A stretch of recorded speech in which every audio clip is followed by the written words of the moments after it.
नमस्कार। बीए प्रथम वर्ष के जो हमारे अगले टॉपिक हैं आधुनिक दृष्टिकोण में, इसमें सबसे पहले हम व्यवहारवाद देख रहे हैं। व्यवहारवाद के कुछ पार्ट्स मैंने आपको पहले ही पढ़ा दिए थे, जिसमें मैंने व्यवहारवाद की परिभाषा और उसके विकास के चरण आपको बताए थे। आज हम बात करेंगे व्यवहारवाद के स्वरूप और उसकी मूल मान्यताओं की। तो सबसे पहले व्यवहारवादी क्रांति कब हुई और क्या कारण थे उसके बारे में बात करेंगे। तो व्यवहारवाद जो है वो सेकेंड वर्ल्ड वॉर के बाद की देन है हमें। आफ्टर सेकेंड वर्ल्ड वॉर परंपरावादी जो राजनीति विज्ञान था उसके विरोध में ये हमारे सम्मुख आता है। तो ये एक व्यापक क्रांति हुई है जिसके अंदर सभी समाज विज्ञानों को प्रभावित किया, चाहे वो समाजशास्त्र हो, चाहे वो अन्य समाज विज्ञान हो, मनोविज्ञान हो। तो जिन सभी विज्ञानों में एक प्रकार से एक होड़ लगी कि वे विज्ञान की तरह ही अपने अध्ययन के कुछ मापदंड चेंज करें, परिवर्तित करें, ताकि वो अधिक सटीक और भविष्यवाणी कर सकें। तो इसी क्रांति को व्यवहारवाद का नाम दिया जाता है। तो व्यवहारवाद को समझने से पहले हमें इसके नाम में ही समझना पड़ेगा कि बिहेवियरल मतलब जो व्यवहार की बात करता हो वह व्यवहारवादी दृष्टिकोण कहलाता है। तो राजनीति विज्ञान में व्यवहारवादी दृष्टिकोण को मानने वाले जो विचारक हैं वो राजनीति में व्यक्ति के व्यवहार को प्रभावित करने वाले जितने भी तत्व हैं उनके अध्ययन पर बल देते हैं। फिर हम आते हैं जो हमारा मेन टॉपिक है, उसके बाद नेक्स्ट है उसके उदय के कारण कि व्यवहारवाद के उदय की हमें क्यों आवश्यकता पड़ी। तो उदय के कारण में सबसे पहला कारण तो परंपरागत राजनीतिक सिद्धांत के विरुद्ध असंतोष है।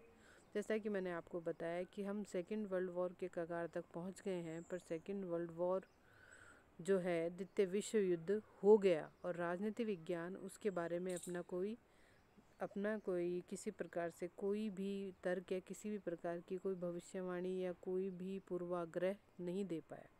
यही कारण था कि परंपरावादी राजनीतिक सिद्धांत के विरुद्ध असंतोष था और ये माना जाने लगा था कि राजनीति विज्ञान बहुत पिछड़ गया है और यह तो विज्ञान ही नहीं तो कलाओं में भी बहुत पिछड़ी कला है।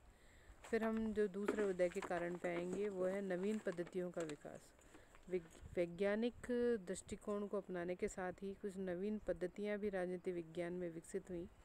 तो ये नवीन पद्धतियों के प्रति आग्रह सभी समाज विज्ञानों में देखने को मिला। तो ऐसे में राजनीति विज्ञान से भी यह अपेक्षा की गई कि वे नवीन पद्धतियों को अपने अध्ययन में सम्मिलित करें। और ये सभी वैज्ञानिक पद्धतियाँ थी जिनके आधार पर हम भविष्यवाणी कर सकें और हम अपने अध्ययन में शोध को और अधिक व्यवस्थित कर सकें। तीसरा कारण जो था वो द्वितीय विश्व युद्ध का प्रभाव। तो सेकेंड वर्ल्ड वॉर के बाद जो भी परिस्थितियाँ निर्मित हुई, यूएनओ का निर्माण हुआ, कुछ मित्र राष्ट्र थे, कुछ धुरी राष्ट्र थे, ये कुछ विश्व का कुछ ऐसा परिदृश्य ऐसा रहा जिसने भी राजनीति विज्ञान में व्यवहारवाद को लाने में महत्वपूर्ण योगदान दिया। फिर उसके बाद अन्य समाज विज्ञानों से प्रेरणा। तो एक अंतिम कारण जो हम ये मान सकते हैं कि जिस प्रकार से सभी समाज विज्ञान बनने की एक होड़ में व्यस्त हो गए, उसी प्रकार राजनीति विज्ञान भी एक नए दृष्टिकोण के साथ, एक नए वैज्ञानिक दृष्टिकोण के साथ व्यवहारवादी क्रांति के माध्यम से आगे बढ़ा। फिर हम आते हैं इसकी मूल मान्यताओं पर। तो क्रिकपैट्रिक ने उनका जो लेख है the impact of behavioural approach of traditional political science, इसमें व्यवहारवाद की कुछ मूल मान्यताएं बताई हैं, जिसमें सबसे पहला जो मान्यता है वो है राजनीतिक अध्ययन और शोध कार्य में विश्लेषण की मौलिक इकाई संस्थाएं न होकर व्यक्ति होना चाहिए। यानी अभी तक जो हम अध्ययन कर रहे थे वो सिर्फ संस्थाओं का ही अध्ययन कर रहे थे, अब अध्ययन की जो इकाई थी अब व्यक्ति को बनाया गया। या क्योंकि जो भी राजनीतिक गतिविधियां होती हैं वो व्यक्ति से ही प्रभावित होती है और व्यक्ति के द्वारा ही संपादित की जाती। तो अगर हम व्यक्ति के व्यवहार का अध्ययन करेंगे तो हमारा अध्ययन अधिक सारगर्भित होगा और साथ ही प्रासंगिक भी होगा। अगली मान्यता है कि यह समाज विज्ञानों को व्यवहारवादी विज्ञानों के रूप में देखता है और राजनीति विज्ञान को अन्य समाज विज्ञानों के साथ एकता पर बल देता है। मतलब व्यवहारवाद जो है वो अंतः अनुशासनात्मक दृष्टिकोण की बात करता है, इंटरडिसिप्लिनरी अप्रोच की बात करता है।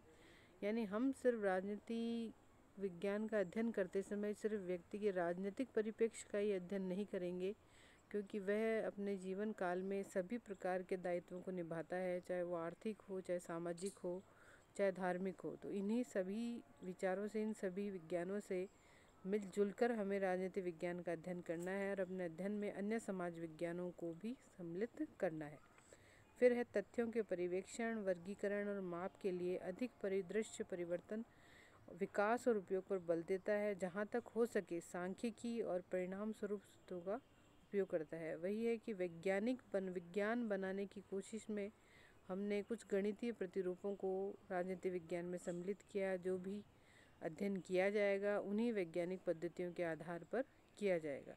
इस प्रकार से देखा जाए तो राजनीति विज्ञान की जो मूल मान्यताएं हैं वो किर्कपैट्रिक ने बताई हैं, और उसके स्वरूप में हम ये देखते हैं कि अब शोध की इकाई संस्थाएं न होकर व्यक्ति होना चाहिए। तो इस प्रकार से आज जो हमने अध्ययन किया वो है व्यवहारवाद की। सबसे पहले तो व्यवहारवाद क्या है, किस काल में हमारे सामने आता है, फिर इसके उदय के कारण और फिर उसकी मूल मान्यताएं। तो आज हम इतना ही पढ़ेंगे और व्यवहारवाद के स्वरूप और मूल मान्यताओं पर एक छोटा प्रश्न बनता है 50 वर्ड्स का, तो जिसमें आपको यही जवाब लिखना है। बुक का नाम याद रखिएगा, the impact of behavioural approach on traditional political science. धन्यवाद।